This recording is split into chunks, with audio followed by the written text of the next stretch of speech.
السلام علیکم، میرا نام محمد القرنین ہے اور آج میں حاضر ہوں۔ یہ جو بجٹ مفتیٰ اسماعیل صاحب نے وفاقی گورنمنٹ نے جو پیش کیا ہے، اس کے حوالے سے جو جو چیزیں ہیں وہ ویسے میڈیا پہ آ چکی ہیں، لیکن آج میں ان پوشیدہ چیزوں کے بارے میں بات کرنا چاہ رہا ہوں جس کا عوام کو بتایا نہیں جاتا، مگر وہ اصل بجٹ وہی ہوتا ہے۔ اب گورنمنٹ نے جس طرح کہا ہے کہ جی ہم 15% تنخواہیں بڑھا رہے ہیں، پھر اس کے ساتھ جس طرح انہوں نے کہا ہے کہ ہم یہ چیز کم کر دیں گے، یہ بڑھا دیں گے۔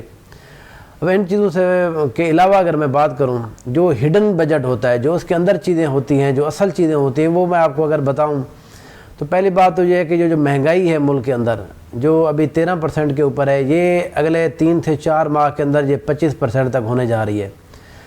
پھر اس کے بعد جو انہوں نے ٹیکس بڑھایا ہے، جو کھادیں ہیں ان کے اوپر 2% سے بڑھا کر 13% کر دیا گیا ہے۔ پھر انہیں سیل ٹیکس بڑھا دیا ہے، جو آئل ہے ہمارا، جو گیس ہو گیا یا پیٹرول اور ڈیزل ہے۔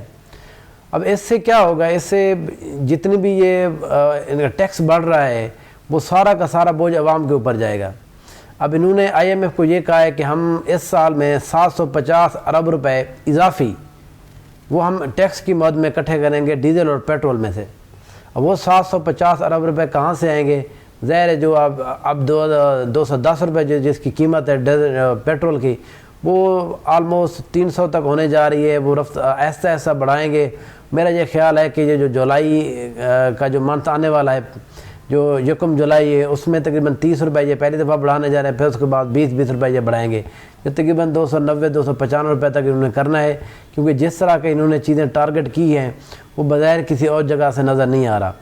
پھر انہوں نے جو ایک اور بات کی ہے، پہلے تو انہوں نے کہا کہ جی ہم ایگریکلچر کو بڑھائیں گے، ایگریکلچر پر فوکس کیا ہے، لیکن مسئلہ یہ ہے کہ ایگریکلچر کے اندر جو کھادیں استعمال ہو رہی ہیں، جتنی کھادیں ہیں، جتنی فرٹیلائزر ہے، اس کے اوپر پہلے 2% سیلز ٹیکس ہوتا تھا، انہوں نے اب اس کو بڑھا کر 13% کر دیا ہے۔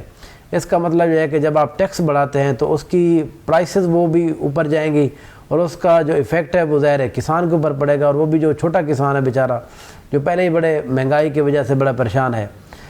پھر اس کے علاوہ انہوں نے چھوٹے چھوٹے اور ٹیکسز جو گورنمنٹ کے اوپر لگائے ہیں۔ اب سیلری ٹیکس کے حوالے سے اگر ہم بات کریں، وہ جو لوگ ہمارے باہر سے پڑھ کر آتے ہیں، اسٹوڈنٹ ہیں جو باہر سے اچھی ڈگری لے کر آتے ہیں، یہاں پر آ کر جو جاب کر رہے ہوتے ہیں، جاب ہولڈر ہیں، جو 8 سے 10 لاکھ روپے وہ منتھلی کماتے ہیں، ان کے اوپر انہوں نے یہ کہا ہے کہ جی جو بندہ 10 لاکھ روپے ایک ماہ میں کمائے گا وہ گورنمنٹ کو ٹیکس دے گا۔ تقریباً 20 سے 25 لاکھ یہ ایئر کے جا کے بنتے ہیں۔ اب ایک بندہ 1 کروڑ 20 لاکھ روپے کمائے اور 25 لاکھ تو گورنمنٹ کو دینے پڑیں گے۔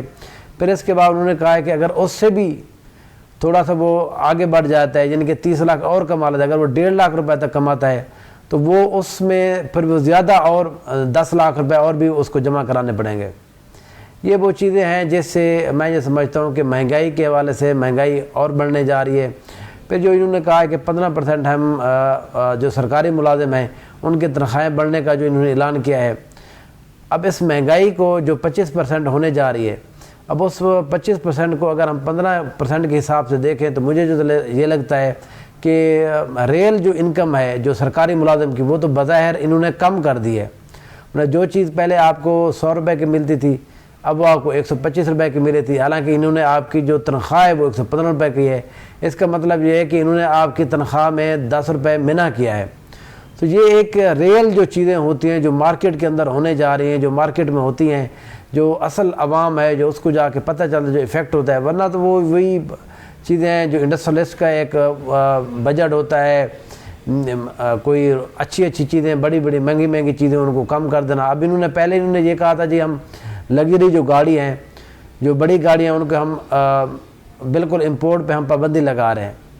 اب انہوں نے کہا ہے جی وہ جو 1600 cc سے زیادہ بڑی جو گاڑی ہوگی اس پہ انہوں نے ٹیکس بڑھا دیا ہے۔ اس کا مطلب یہ ہے کہ وہ ساری جو چیزیں ہیں جو پہلے انہوں نے کی تھیں، اب ان کو دوبارہ یہ ریورس کرنے جا رہے ہیں اور ایسا کرنے جا رہے ہیں۔ تو مختلف جو میڈیا کے اوپر جو صحافی ہیں جو پروگرام کر رہے ہیں، پھر ایکسپرٹ سے جس طرح سے وہ چیزیں پوچھ رہے ہیں، ان کا یہ خیال ہے کہ اس سے جو عوام ہے نا اس کو زیادہ اتنا فائدہ نہیں ہوا، اس سے زیادہ ان کو نقصان ہونے جا رہا ہے۔ اور اس سے جو مہنگائی ہے وہ بہت زیادہ بڑھے گی. جو ڈائریکٹلی ہمارے ہاں ایفیکٹ کیا ہے, ہمارے ہاں زیادہ جو مین چیز ہے وہ ڈیزل اور پیٹرول کی چیزوں سے جو ہماری اکانومی ہے وہ ڈیزل اور پیٹرول سے چلتی ہے. تو جب بھی آپ ڈیزل اور پیٹرول کی قیمت بڑھاتے ہیں تو اس کا مطلب ہے ہر چیز کی قیمت ویسے ہی بڑھتی ہے. تو میرا یہ خیال ہے کہ ان کو کرنا یہ چاہیے تھا کہ باقی چیزوں کو آپ ایسا کرنے کے بعد زیادہ سبسڈی آپ ڈیزل اور پیٹرول کو بڑھ دیتے تاکہ عوام کو تھوڑا ریلیف ملتا, تاکہ جو ہماری اکانومی ان دو چیزوں کے اوپر بیس کر رہی ہوتی ہے تاکہ عام بندے کو, اب جس نے زمین اگانی ہے, جس نے کاشتکاری کرنی ہے, اب اس کے لیے ڈیزل اتنا مہنگا کیا جا رہا ہے, وہ کیسے افورڈ کرے گا؟ اس نے لوکل سفر میں بس میں سفر کرنا ہے, ان کے کرائے پہلے بھی 50% تک تقریباً بڑھ چکے ہیں, اب وہ اس سے اور ہی چیزیں بڑھنے جا رہی ہیں. میرا یہ خیال ہے کہ یہ بجٹ عوام کے لیے زیادہ مشکلات پیدا کرے گا, اور بہرحال حکومت کو یہ سوچنا چاہیے کہ انہوں نے عوام کے کیا سوچنا ہے, ان کے بارے میں کیا کرنا ہے, کیونکہ یہ آنے والے وقتوں میں یہ سمجھتا ہوں کہ جو ضمنی الیکشن بھی ہونے جا رہے ہیں وہاں پر بھی یہ گورنمنٹ کو کافی زیادہ ہرٹ کرے گا, کیونکہ عوام دیکھ رہے ہیں جتنی مہنگائی اس دور میں ہو گئی ہے. اب تو ان کو پچھلے بھی فرشتے لگنے لگ گئے ہیں. عوام اب کہتی ہے کہ وہ پچھلے ان سے زیادہ بہتر چیزیں دے رہے تھے, وہ کم سے سستی تو دے رہے تھے ان سے. بہرحال یہ گورنمنٹ کے اپنے ایک مسائل بھی ہوتے ہیں, ہمارے پاس پیسوں کا بھی مسئلہ ہوتا ہے. بہرحال دیکھتے ہیں کہ آگے کیا ہوتا ہے. تھینک یو سو مچ. میں آپ کو اس بارے میں اور بھی بتاتا رہوں گا. Thank you so much.